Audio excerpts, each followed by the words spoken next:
Hello everyone. So, as of right now in Japan, it is December 16th, 2012, and 3 days ago would mark the third month anniversary of my coming to Japan.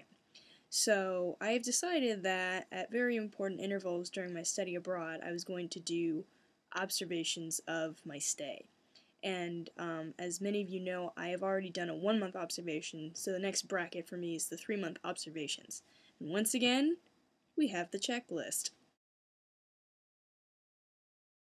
When you study abroad, I think some of the most important, rather the most important aspect that you must keep with yourself is patience, because things take a surprisingly long amount of time to set in, whether that is language comprehension, getting on the trains, knowing what to do in school, knowing where to go and what to see in the city, making friends. I mean, it all takes a long time. And to give you a few examples, number one, and keep in mind, I got here September 12th, okay?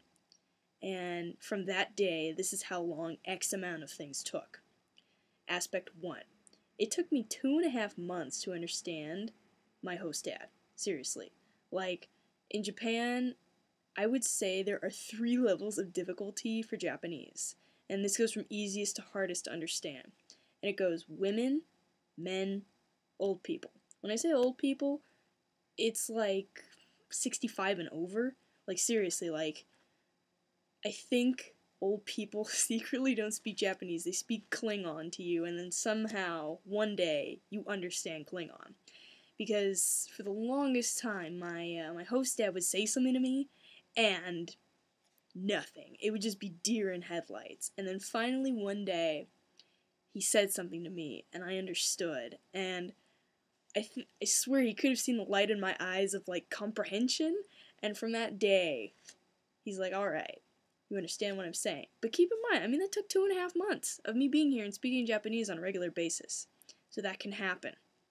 On another note, getting used to the time scheduling is different. It's so different from American college because, like, classes and whatnot, school is not the only universe you live in Japan. Even myself with crazy semester credits, I have 20 semester credits this quarter.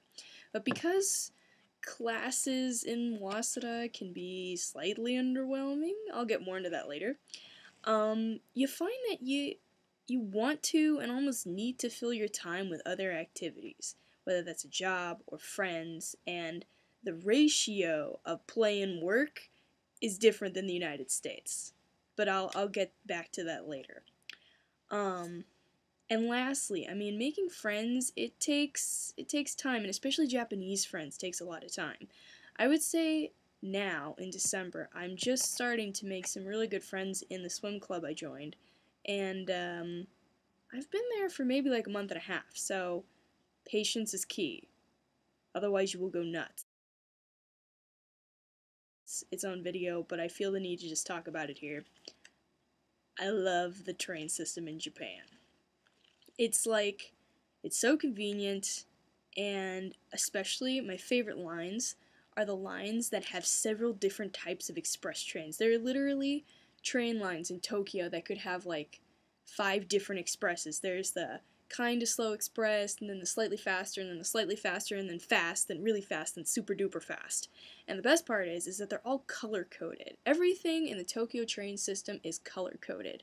Take like the Shinjuku Yamanote line, for example. It's green, and the Chofu line is purple, and the Chuo line is yellow. Like, it's all color coded. Makes it really easy to find things. And for me, for the different express trains, all the express trains have a different color, so it's almost like an Easter egg hunt. Like, when you're boarding the train and whatnot, you see the little, like, green or blue or yellow square on the train, and you're like, get on! It's the green one! It's super rare! You rush on and you get, 20 miles in 3 minutes. It's pretty cool. When you first ride the trains, you get really excited about riding the trains, and you just marvel at how on time they are, and then eventually you get like really impatient. I almost want to call it like the train obachan syndrome, or the cranky grandma syndrome, because after a while you get so used to having trains come on time that you start to get pissed when they're late, even a little bit. Like there have been times where a train has been maybe like, I don't know, 5 minutes late at the most, and I'm just like, well, thanks for showing up, Mr. Drunk Train Man. Yeah, I'm looking at you.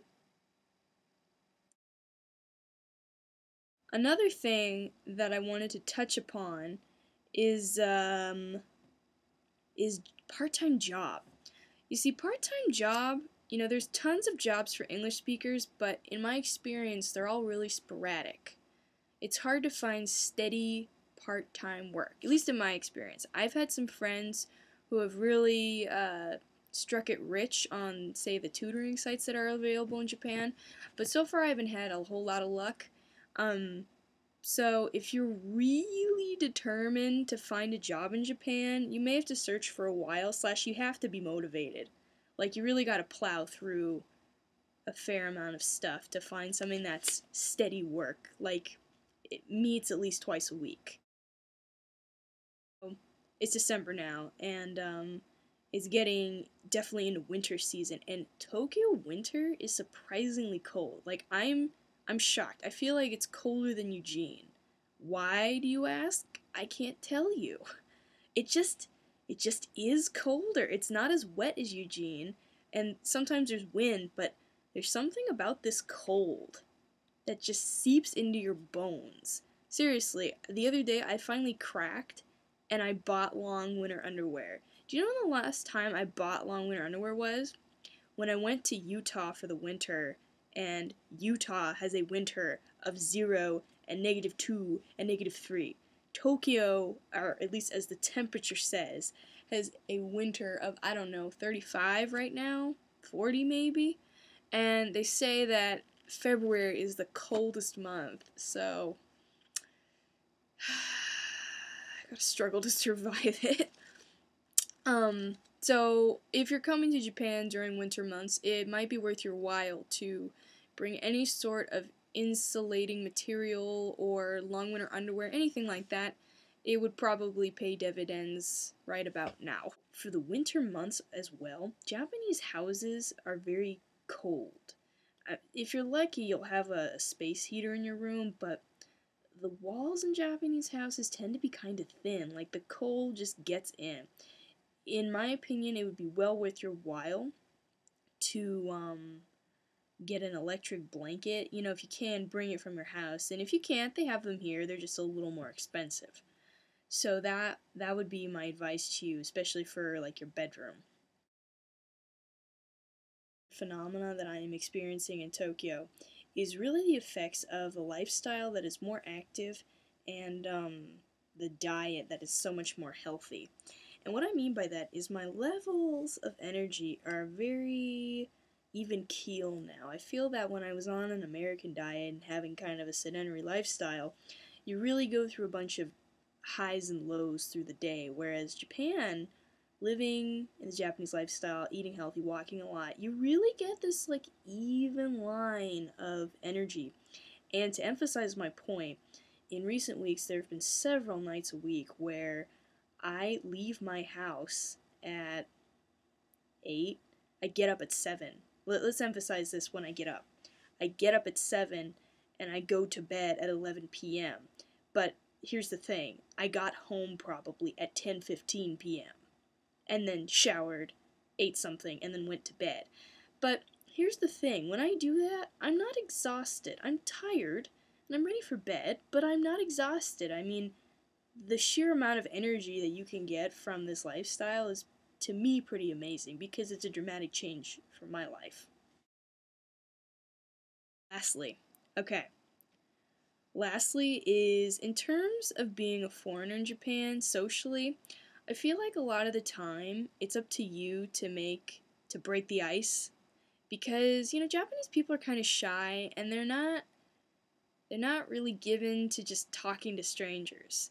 So I think you really gotta make the effort to be sociable, and if perhaps you're not the most extroverted person, I would suggest changing your ways. I mean, at least enough so that, you know, you can make friends. Like, you don't have to be Miss Sunshine, but you should be out there. Go out there, say hello, how are you? My name is blah blah. What are you up to? Like, you gotta go to them at first. Okay, so this is truly lastly the last thing I'm gonna talk about. So I mentioned earlier in this video that WASDA classes can get a little underwhelming, and to be frank, the amount of work that they give is just so much less than American colleges. Okay, let me give you an example. The most serious class I have in Japan is a history class where I'm required to write two 10-page papers, double space, during the entire semester on a book. That is how serious it gets, in my experience. Most other classes only have a midterm and a final. They don't have homework. I have a history class where the only grade is a presentation. I have another class where the only grade is a paper that's not even very long. And then, I would say the rare exception to this is if you take high-level Japanese language classes and intensive Japanese, that takes studying. But the other classes in SILs, not so much. And because these classes take so much less time than, say, United States classes, that is why you want to spread your time more evenly between friends and clubs and seeing Tokyo. So, you guys, that is what I have to report on this, and more to follow soon.